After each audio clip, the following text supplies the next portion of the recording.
Hey, I wanted to just share something that I was thinking about yesterday afternoon. I was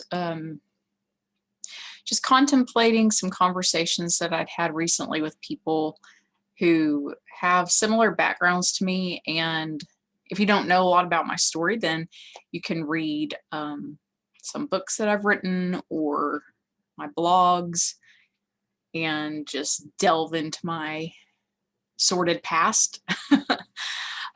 But I guess the short version is I've just been through a lot of difficult times, and some of that involves some trauma, and some of that involves me reacting to the trauma. And if you've never been through trauma, then you might say things like this. Well, I know she's been through some hard stuff, but just because you've been through hard times, that doesn't give you a reason to make bad choices. And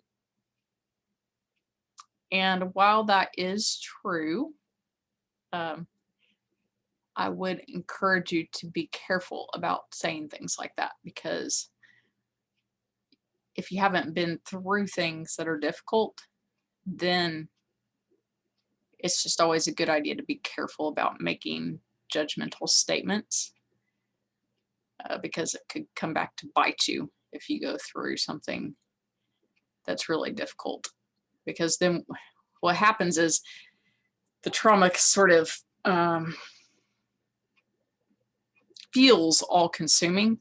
And so you start making choices that just drive you. You don't really feel like you're making choices. You're just living.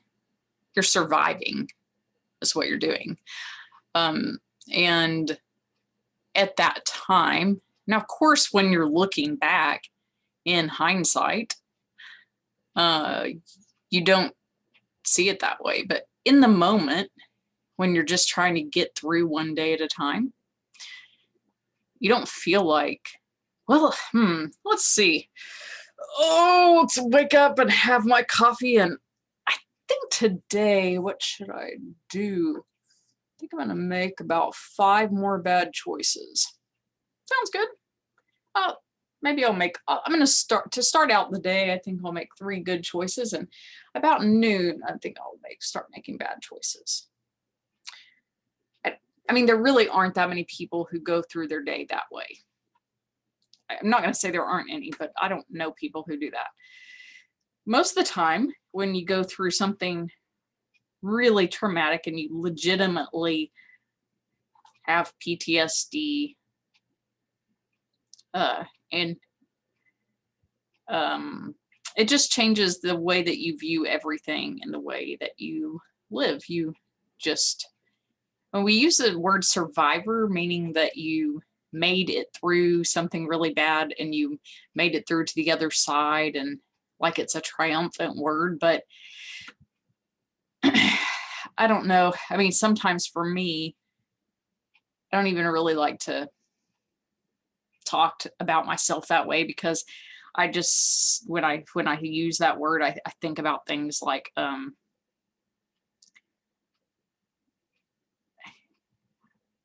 I think of the days when I was living this way of just like waking up like, okay, I can do this. I'm going to get out of bed now. I'm going to have to be, if I don't get out of bed right now, then I'm not going to get to work, and I have to go to work because I have to pay bills or I won't have a house. I don't care. Yes, I do care. Okay, I can do this. Like, that's just one example, and honestly, a very mild example. Very mild. So when you've been traumatized, and really when you've been traumatized a lot over and over, then you tend to make choices because you're living in such a distraught state of mind, and sometimes numb, or sometimes just your mind is just like a wasteland kind of. And so you, I mean, I'm speaking from personal experience, but I'm trying to help you understand it if you haven't gone through it, I guess. So yeah, you're making choices, but it's like, it's just reactionary. There's not a lot of mental space there like you have if you're a healthy person who hasn't gone through that stuff. It's not the same as like a normal, healthy person who wakes up and has their coffee and sits and decides, like I was saying about, what am I going to do today? I think I'm going to do this and this and this. What do you think? Yeah, that sounds good. Okay, let's go do it. That doesn't happen if you're, if you have survived from trauma, and major trauma or repeated trauma. So I caution you to judge people who've been through serious trauma and they're just living a reactionary lifestyle. You might find yourself there. Also, you might see your children there or your grandchildren there. So I hope that you don't, but be careful about that. Anyway, so I was thinking about all that. People I see there right now. I've been there myself, and thank God for recovery, 12-step recovery programs, because I am not living there today. And because of spending 14 years in recovery. I'm still in recovery. It's not like I did it and I quit. I didn't graduate. And when I was thinking, though, what I found is almost everyone I know who's in recovery, or who, I'll say everyone, almost everyone I know who has gone through major trauma, especially something like, you know, domestic abuse or sexual abuse, sexual assault, something like that, will find themselves struggling to let go of some vice, or just, you know, it seems like you can let go of every other old coping mechanism that's unhealthy. All the other vices except for one. Or you've got all these old secret sins except for one. One thing seems to, you know, keep that hold on you. Why can't you let that one go? And I was thinking about that after a conversation with some friends, a very in-depth conversation, and it kind of hit me. It's like, and I was asking God, what is that? Why is that? Why is that so hard?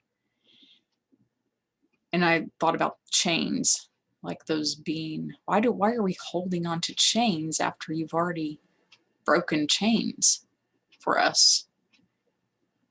And I feel like God said to me, chains feel an awful lot like safety nets when we wrap them around us.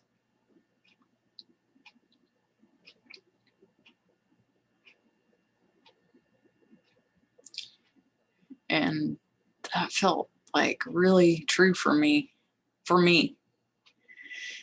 And I was thinking about the fact that in my life, I never had safety nets. So those old coping mechanisms, which were chains, were what I had.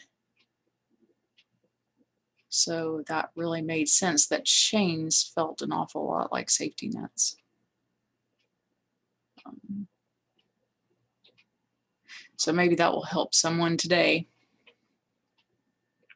If you want to follow me or whatever, I'll just tell you where to find me.